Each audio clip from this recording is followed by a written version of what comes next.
Hey, what's going on, Podcast Nation? It's Jason Harris here, and thank you for joining me on another episode of The Drive Las Vegas edition. I'm here with Ted and ActivEngage.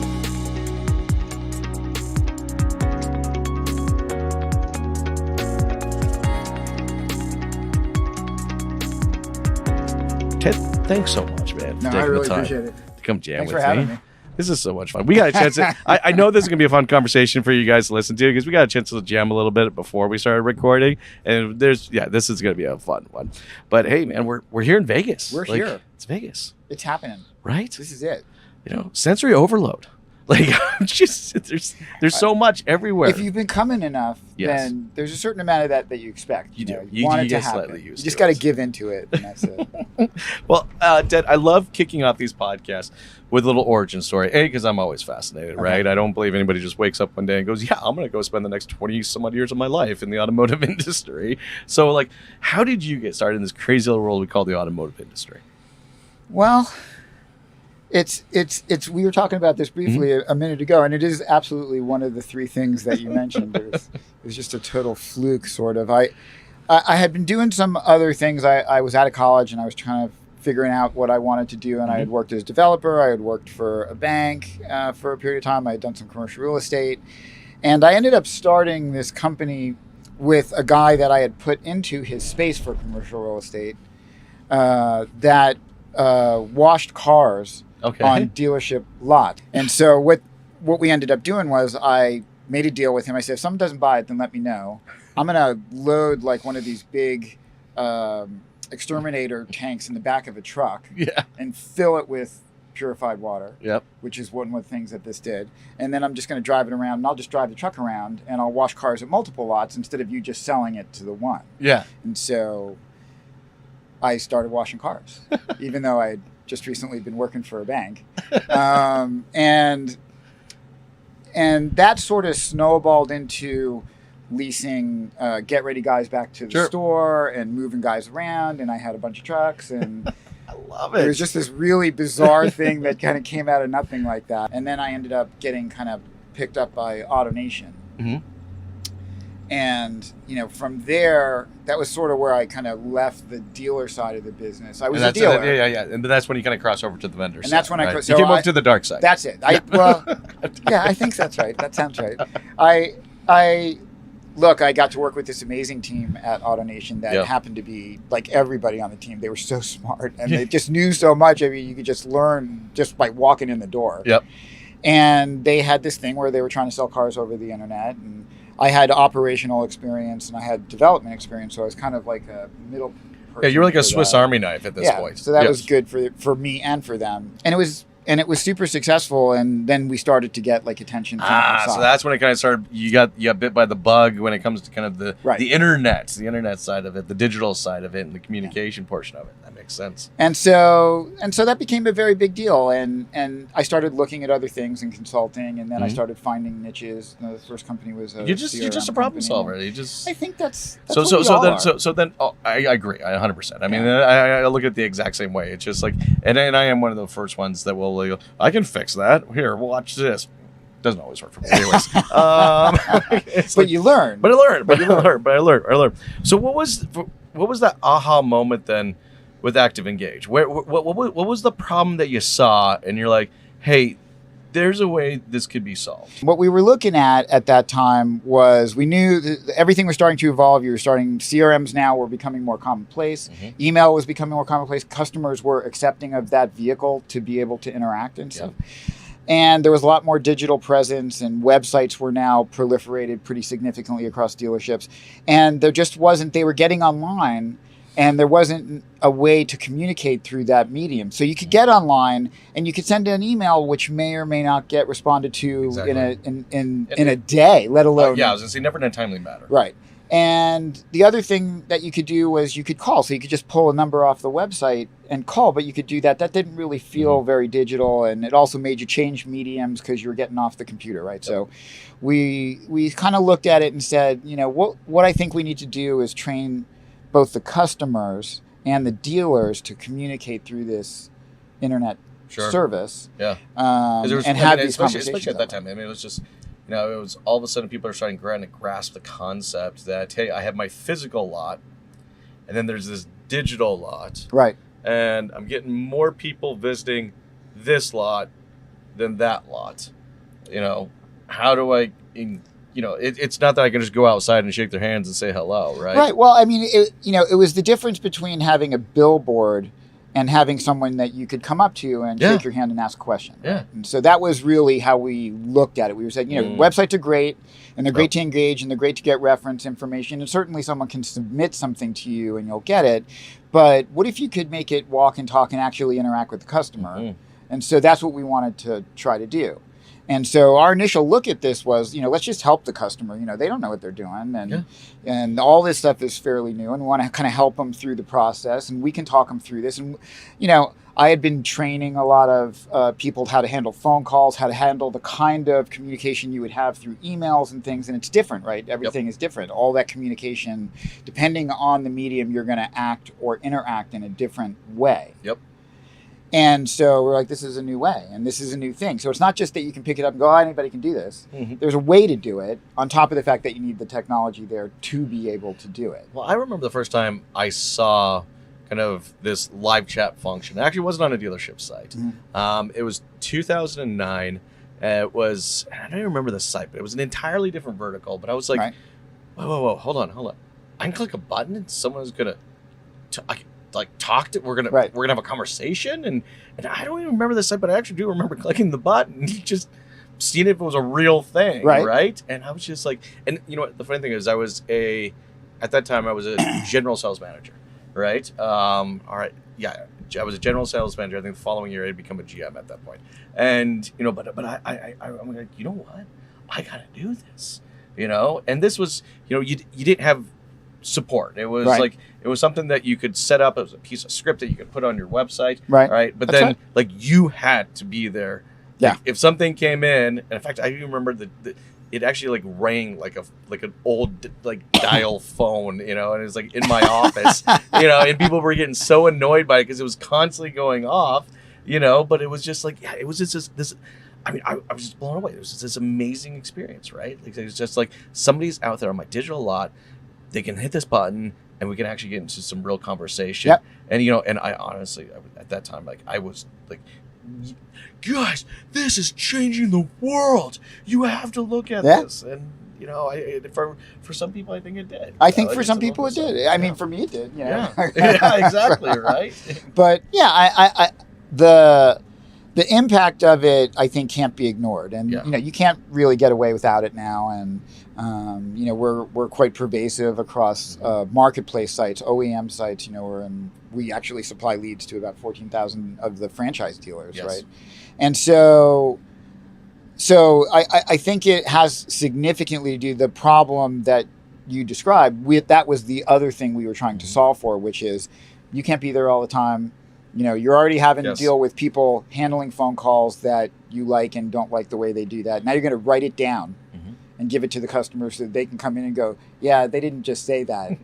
Let me show you what they said. Well, and I always appreciated your guys' approach to it because, I remember probably 2010, I actually spoke at a conference on live chat, funny enough, right? And I was at that time expressing my anger, actually, about, there were these newer companies, not ActivEngage, but there were these companies coming out, and they were taking this amazing opportunity to have real meaningful connection, and they started turning into a lead generation product. And I was just infuriated. I'm like, no, this is not what the purpose, now you're just turning the conversation into a glorified form fill. And I'm like, that's not what it was supposed to be. I agree. I think that's, and I've always appreciated the fact that you guys have not. Well, I think that's what people miss. I mean, everybody wants more leads, but why do they want more leads, right? So you want to sell cars, right? And so I think that sometimes gets in the way. Yes, it does. Of the fact that, the goal is not to get more leads. The goal is to sell more cars. Have more conversations. Okay, so having more conversations, make better connections. Yes. And deeper connections with your customers. And in doing that, they're going to want to buy stuff from you. Yeah, they're going to want to interact with you. Maybe it's the OG in me coming out, but it was I remember, oh God, I'm going to date myself. I remember getting leads through the fax machine. All right, at the dealership. I remember that. Right? And Yeah. I'm just like, I effing hated these things. Yeah. Like, I'm like, I don't want to lead. Boss, put me in front of someone. Get them. Let me have I don't care.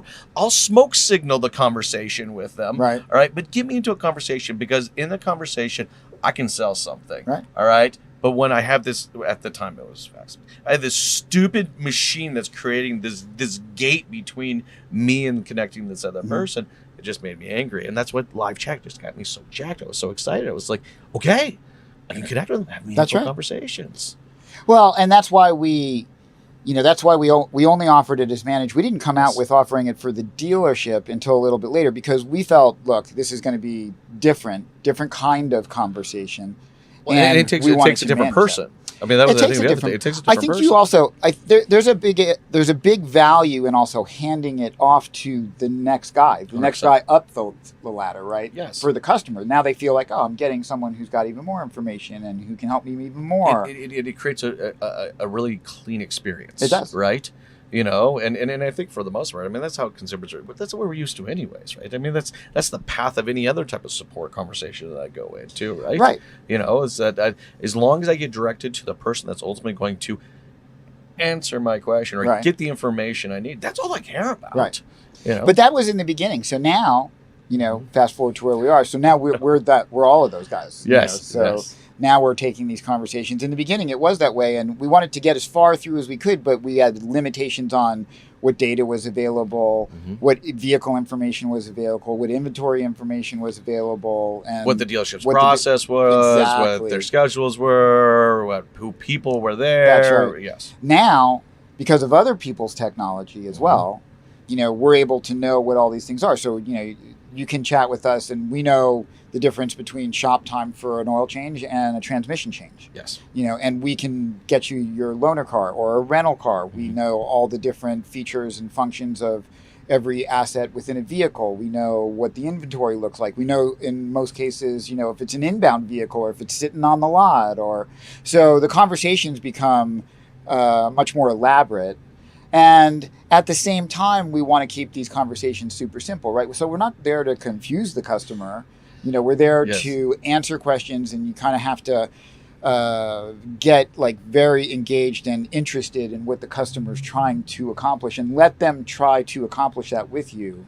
And then as you're doing that, they'll just offer you the information. They'll just say, hey, listen, my name's Ted Rubin, and I really just want to get this thing, and this is what I want. Can you give me that? That's what I want. What I think I've always appreciated about you guys' approach is you really kind of become a conversation partner. You know, and I appreciate that, because, you know, I mean, talk about, for a lot of people, this is a part of the first impression that they're ever going to have of my business. That's right. And, you know, look, I was a dealership owner. All right. I would love to tell you that every single one of my staff members is going to 100% execute the first impression the way I wanted. Right. You're not alone. I tried, you know, and let's just be honest, guys. Come on, I mean, you're out there watching. Let's just be honest, you know. Like, you're gonna have some amazing people that can execute that first impression and handle that conversation in many ways, and then you're gonna have some that you wish they didn't answer the phone, you know. And well, you know, it's funny, and we can kind of maybe bring it back to times right now, because I just heard an interesting stat, and I'd like to get your thoughts on this. Is that currently right now, 80% of the sales team has only worked in the automotive industry for less than 2 years. I get that feedback from the dealers that we have. I was in a dealership the other day, and he had just come out of like a training session with his team. And he's like, I'm literally having to tell people how to sell cars. And I'm like, what do you mean? He's like, well, all the people that I hired, a lot of the people that I hired was over COVID, and they have no clue what to do as far as actually like selling a car. They know how to take orders, but they don't know how to sell a car because they've never had to do it. And so, and I was like, well, like a lot of people, he's like, yeah, it's like a lot of people on my sales staff now, that's what's happening. And so I know that from a lot of deals. I've heard that many, many times, you know, and so I think that, you know, we do need to get into the focus of training these people up again and getting back to being dealers the way that dealers have always, you know, been focused on selling and training and understanding how to interact with the customer and just how to move people through the sale process in an effective way. Service as well, same thing. 100%. I mean, even more so on service. Another stat I thought was super interesting, especially from when we talk about the retention perspective, right? And to me, it's funny, people go, what are you talking about? It's like communication, retention. It all boils down to the overall customer experience. That's it. And it's never like, if there's a big problem in our dealership, we're usually really quick to figure it. If the ceiling's leaking and there's a weird brown spot up there, right. It's like, okay, that needs to be dealt with, like immediately, But it's never a big thing that either makes or breaks the experience. It's always these series of very little things, right? And I find that always starts at the moment they engage and we get into conversation. Yeah, there's absolutely no doubt about that. I think it's important what you just pointed out, right? Is that the conversation and the interaction with the customer is 100% what drives the sale. Yes. And when you treat it superficially, then you're going to get a very superficial response from the customer, and they're going to look at other dealers, and they're not going to interact with you the way that you want. I spent all this time with this person, and I don't know. It's because you didn't really dive into what they want. You didn't really treat them, with respect and with interest in the way that where you were communicating them. You were doing two other things at the same time. You were talking to two other people at the same time. You were not really querying, why they were doing things. Yes. And all those things make a customer feel important. Yep. And feel like they're listened to and that they're heard. And that's why I think there are other products out there that do this, that you can get Q&A or you can just get quick answers, but that's not building a relationship either. Well, and I also think you're missing one of the most important elements of like congratulations, you can have a conversation, but there's something that requires some talent, and that's because to show the intent to want to serve another person typically comes out in the form of body language, absolutely, tonality, and stuff like that, and you can express that over black and white text, but it requires a talent to do that. It absolutely does. It really does. It requires training. Yes. Oh, there you go. 100%. Okay. And it does require a certain amount of innate talent or innate personality type, to actually want to help people, right?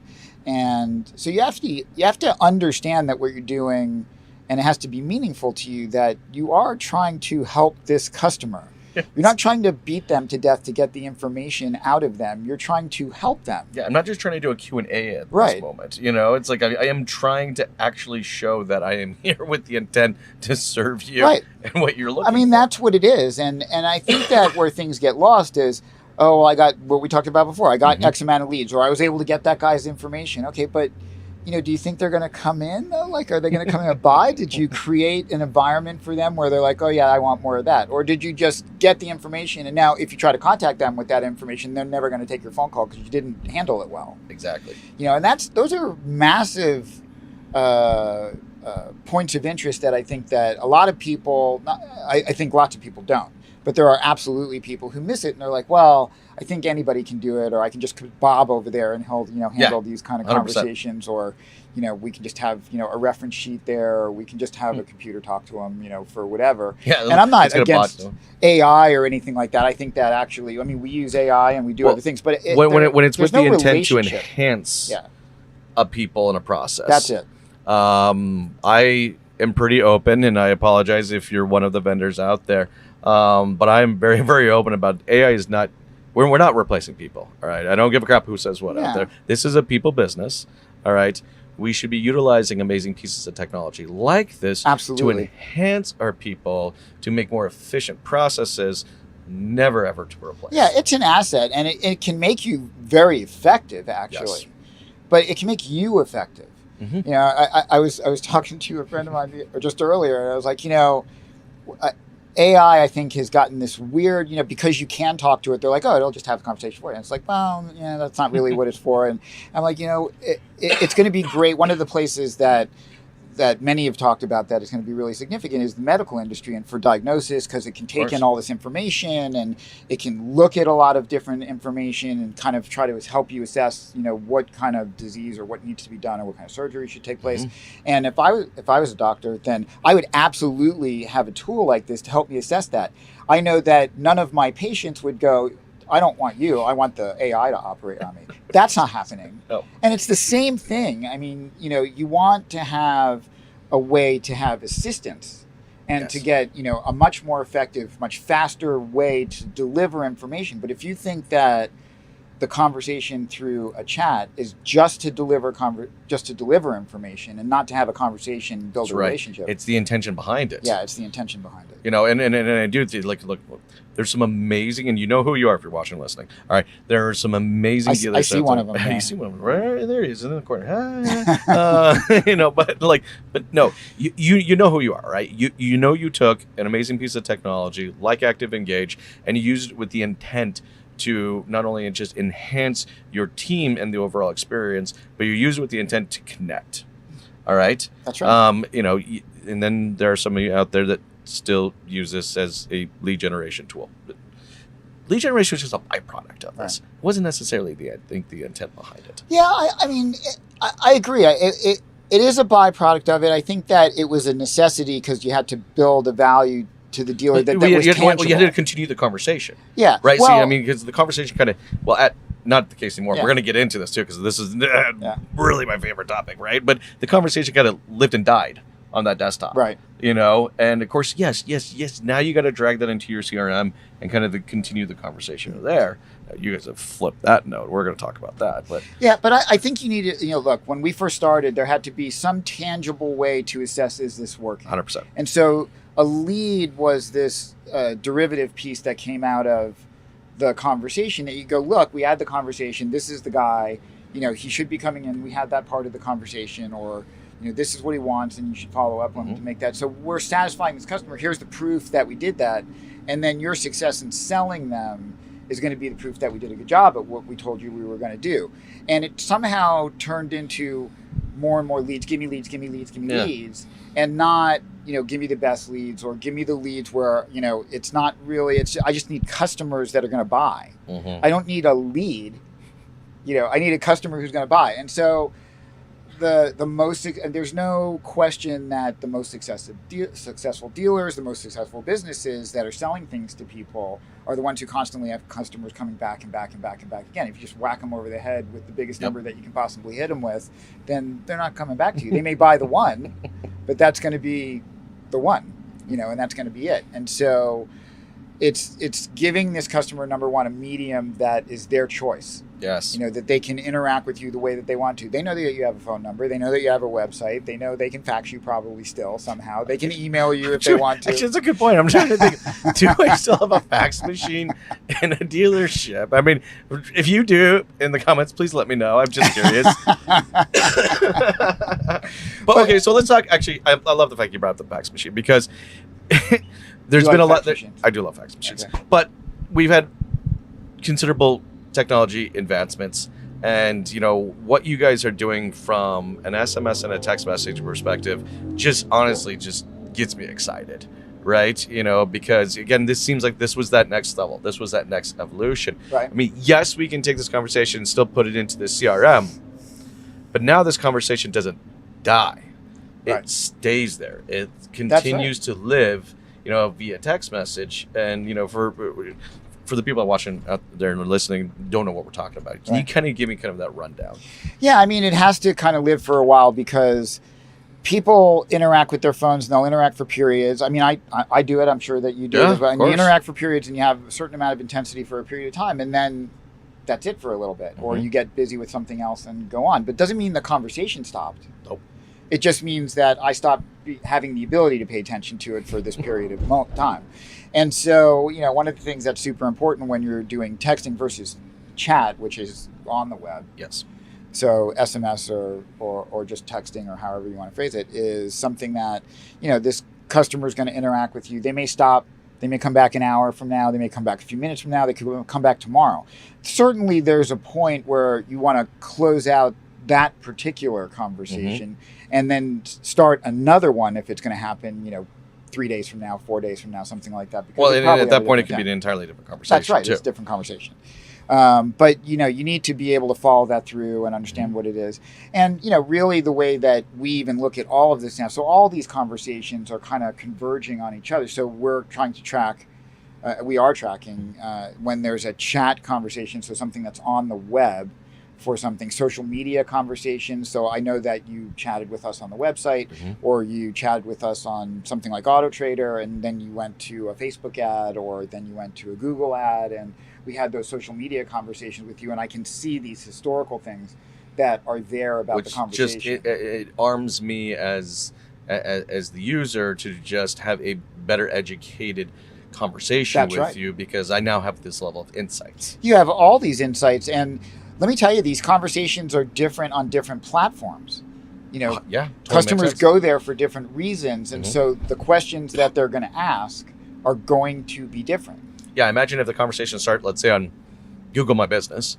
All right, it's pretty low funnel conversation, right? I mean, because they actively searched my business. Yeah, they looked for you. Came up, which is very different than if it's on social media, where I'm there to consume content, right? All right, and maybe be educated or entertained, and something pops up, goes, well, that's interesting, maybe tell me more. It's just, but you're right, it's wildly different types of mindsets going into that conversation. Yeah, so having that aggregate of information and seeing where a customer had talked about something in particular before.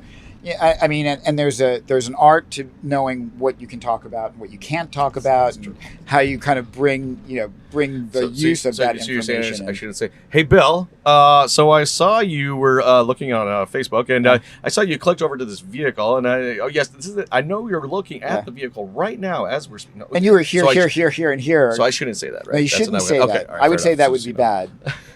You'll see people run screaming from the computer probably, and their hair on fire. These are the ones that put tape over their cameras. Right. That's right. I've done that. They're always watching and listening, Ted. They're always watching and listening.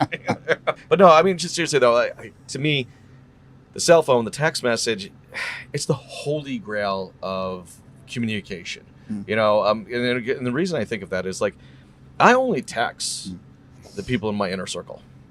Like, I get phone calls from anybody. Right. I will get hundreds of emails from everybody. Sure. Right. But the people that I am texting, my coworkers, my friends, my family, like, that's my inner circle. Sure. And for a dealership to have the opportunity to get into that inner circle. That's an interesting way of putting it. That's true. I think it's huge. I mean, I have full transparency. Like, to me, it's like, maybe I'm David. It feels like the proverbial bat phone. Right.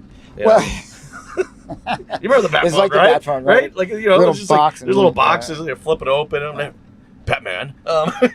This, but it feels like that. It feels like that's the type of level, as a consumer, that is what I feel like I now have access.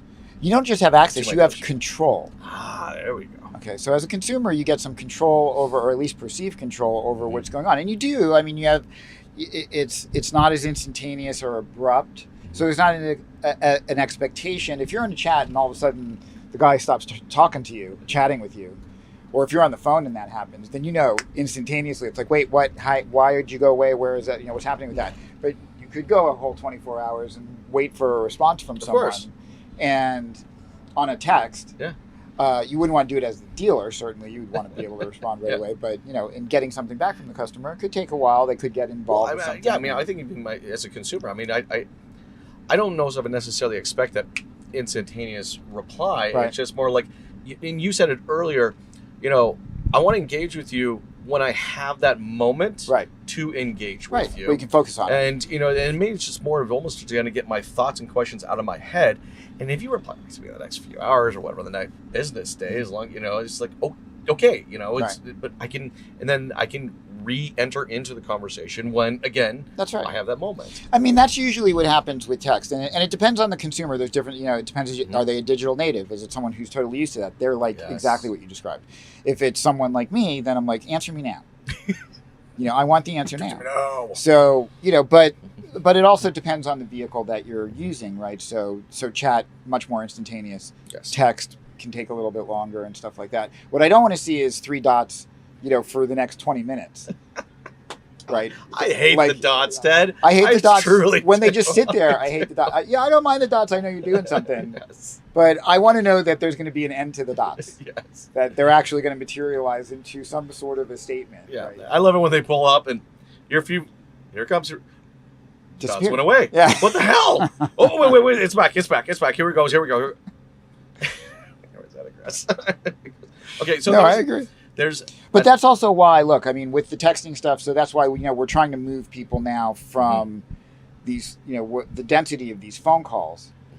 Just to give you some insight, we have a new piece that's called Flip to Text, where, we've put this out. Now it gets installed on your automated call distribution piece, when it answers the phone. I think is ingenious. It's just like, look, as a dealer principal, it was something that always stressed me out. Me too. Right?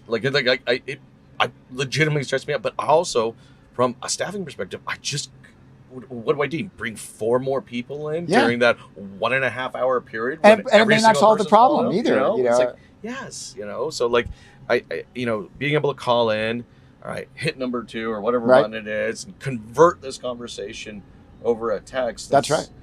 And take it off the phone line. So now, I think one of the things, it's not just that you're not answering all the calls that get through. What you also got to remember is you're blocking calls from getting in altogether. It's not just they're on hold for 15 minutes looking around for a salesperson.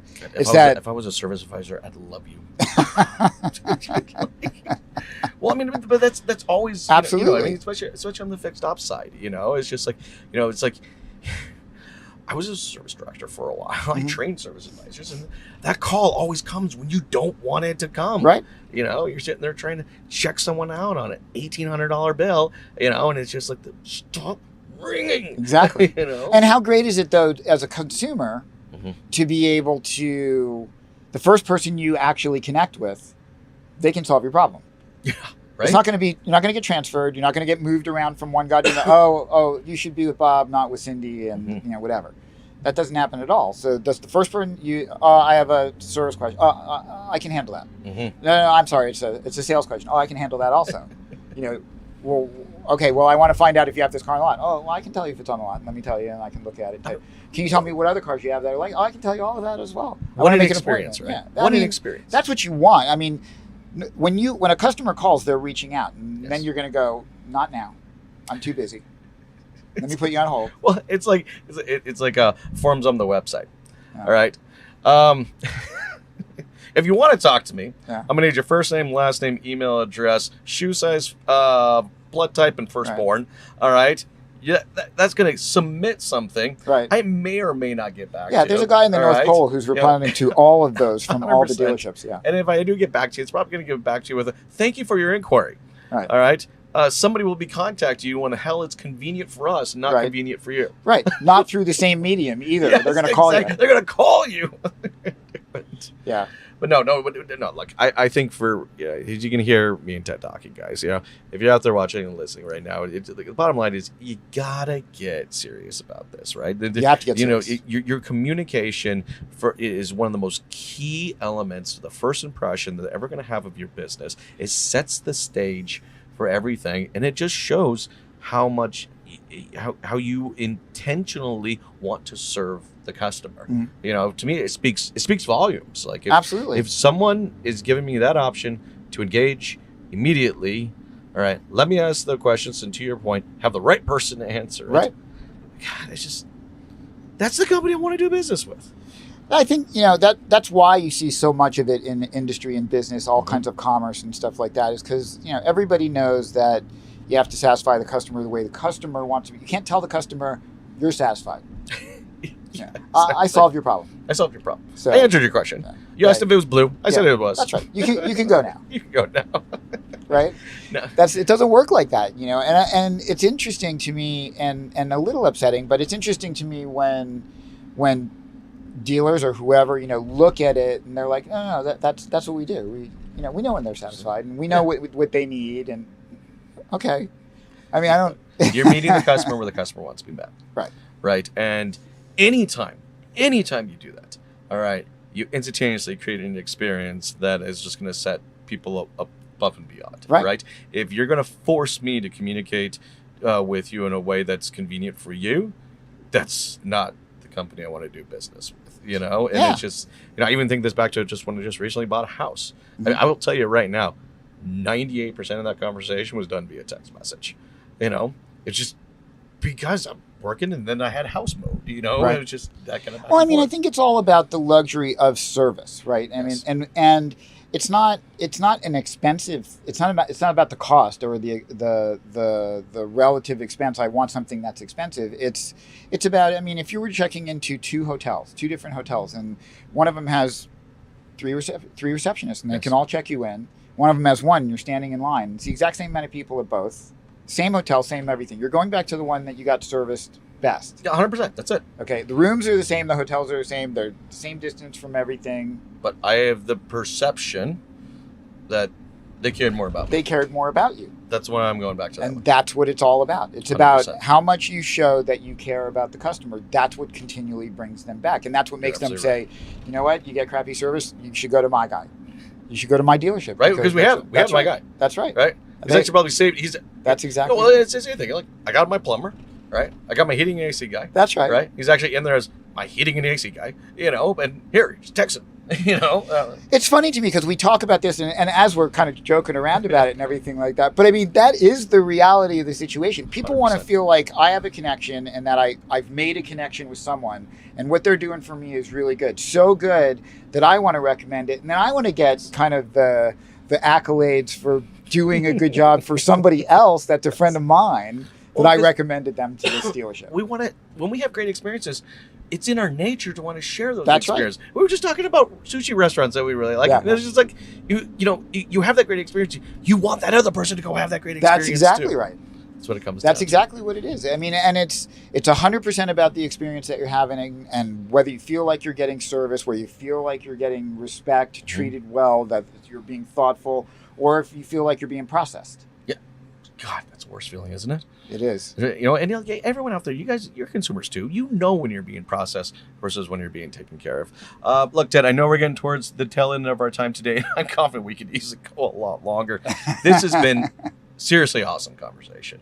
You know, No, I love it. And it is one of my favorite topics. I just love connecting with people. You know, and it's just like any technology that helps the process to streamline or make it more efficient, I am so 100% in. So, guys, thank you so much, by the way, for taking the time. Oh, yeah. This has been an absolute blast. No, it's before I let totally you go, fun. for everyone out there watching, listening now, See, I connected with you there. we did. We had Yeah. a full see the guys. This is what connection looks like. This is what connection looks like. Before I let you go, though, for everyone out there watching and listening right now who would like to connect with you and the company, all right, what's the best way to do so?